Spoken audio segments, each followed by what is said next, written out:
slaughter them.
I smell you, human. The stench of your kind has not improved throughout the eons.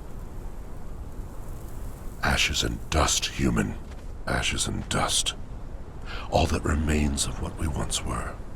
An echo of an echo. In my mind, I still walk the streets of our city. The iron scent of blood as I pass the temple of the old serpent. The thrumming power in my veins as I chant the ritual of summoning. The intoxication and ecstasy of knowledge. Ashes and dust. When the world was shattered, your people came to us as refugees. We were generous. We gave them the wild north. They built a city there amongst the trees and practiced weird sciences and worshipped their demon gods.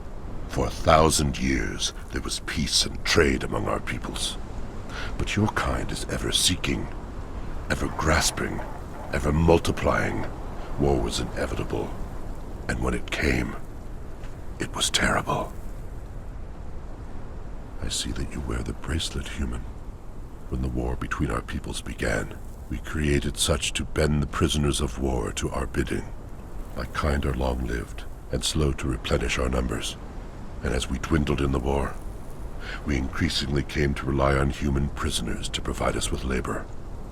To that end, we created the bracelets, to bond your kind, to control your movements, to allow you to understand our language, and to prevent your kind from escaping.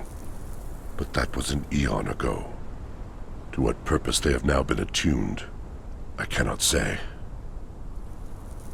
I was one of the triumvirate that ruled this land. The Archivist concerned himself primarily with the collection of knowledge, and the Priest King had dominion over our spirits and the rituals of our faith.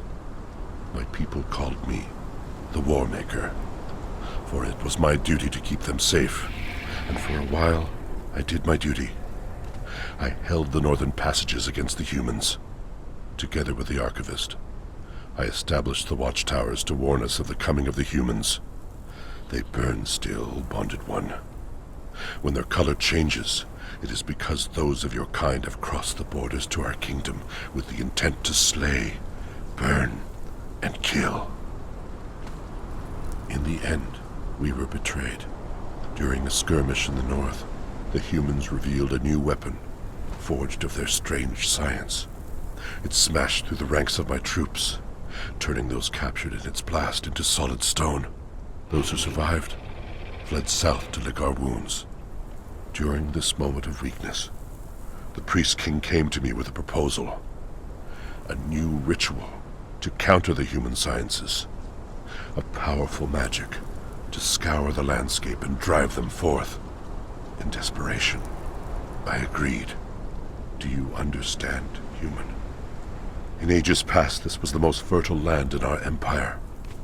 And then I unleashed the magic that created the sandstorm. And I lost control of it. I betrayed my people to a slow, dwindling doom.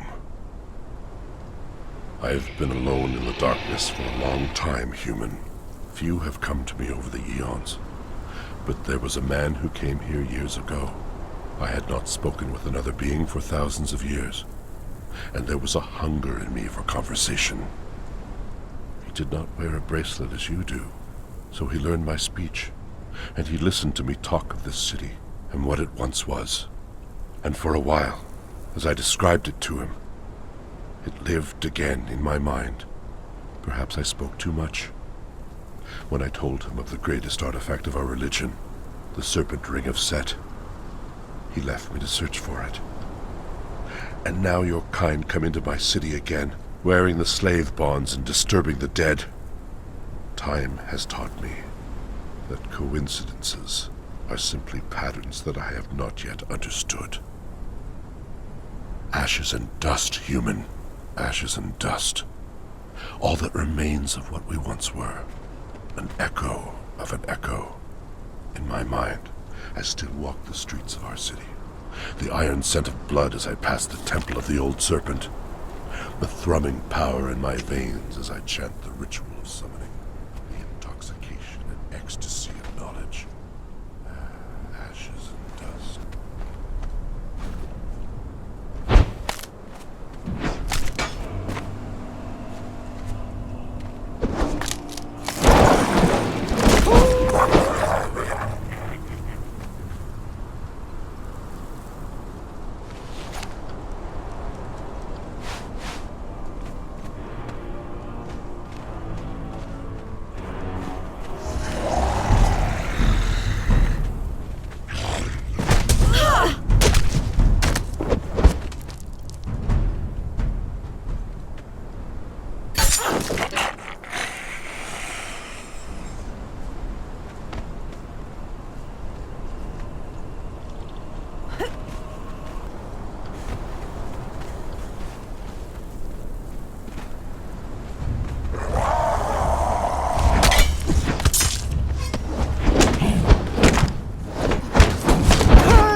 Oh, look at this place. I haven't seen such a mess since the fall of Fallujah. And look, the Archivist. Oh, sorry-looking shade that he is. He can probably tell us something about the current situation. Besides, he used to be thick as thieves with my old master. Together, they created that bracelet you're wearing. He might be able to tell you how to get rid of it.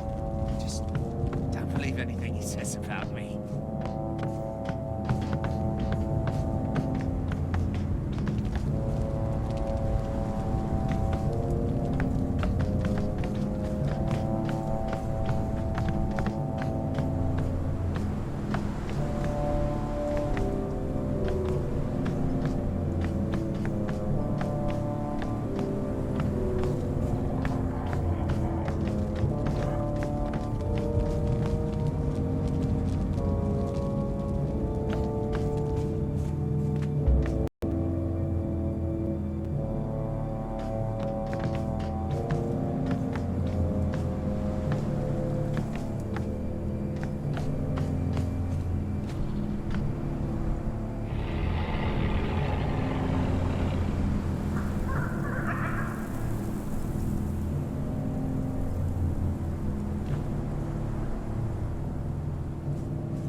Do not be afraid, bonded one.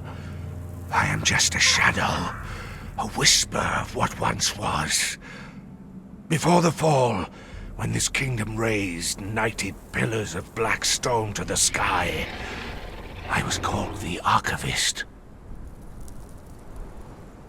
Have you come to seek a way free of the bonding bracelet, human?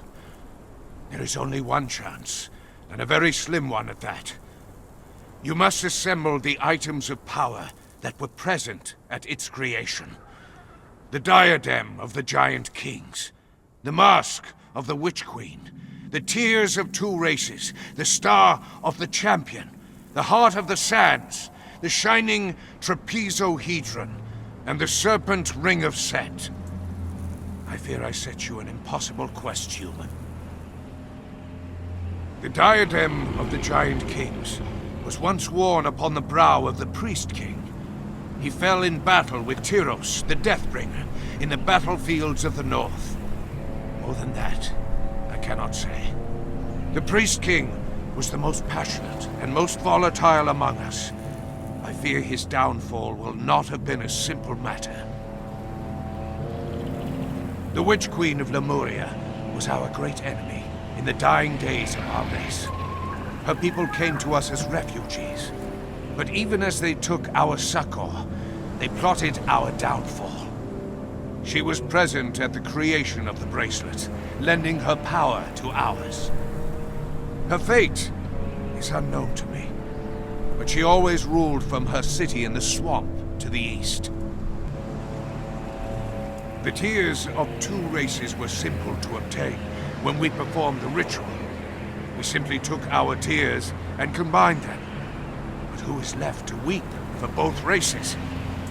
Although tales persist of Tyros the Deathbringer, he was born of both races.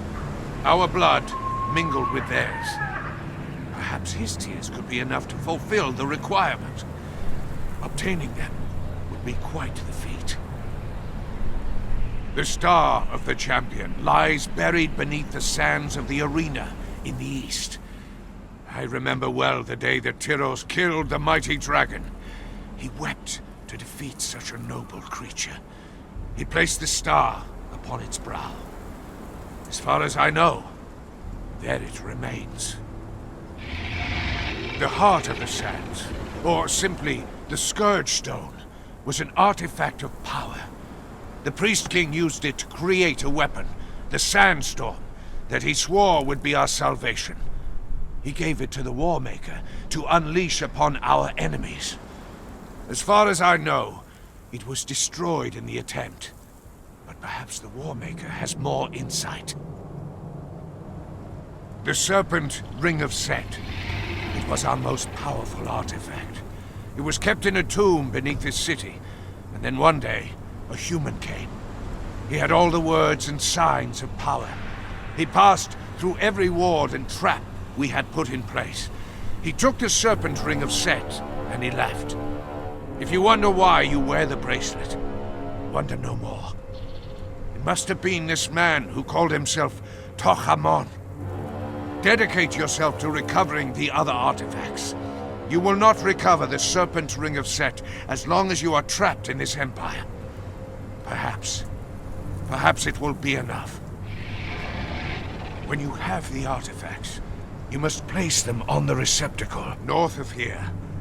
Once you have filled this vessel with the artifacts of power, it will create a keystone.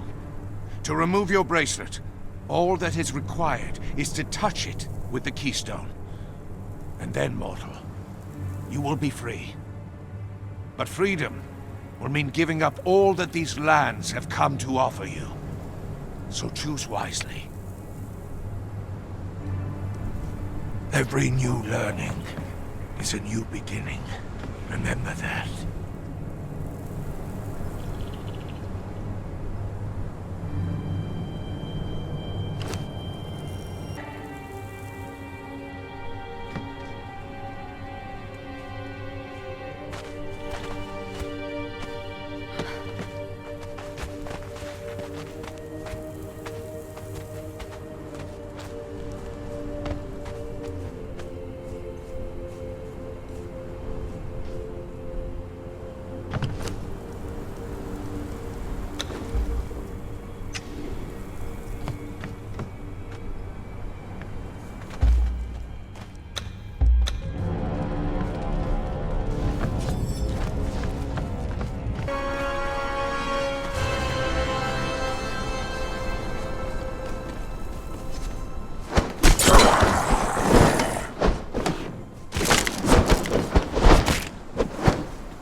The diadem of the Giant Kings.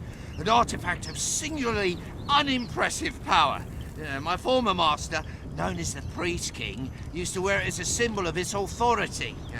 His head looked like a carrot with a silver belt wrapped around it. But it certainly provided him with all the qualities you'd expect of an elderly authority figure. Stuffiness, a great love of his own voice, and the inability to control his bowels. The last time I saw his face, I was tumbling down into the dregs. It was right before he went north to do battle with his half-breed son, Tyrus. I checked the northern battlefield. Someone has probably smelled him.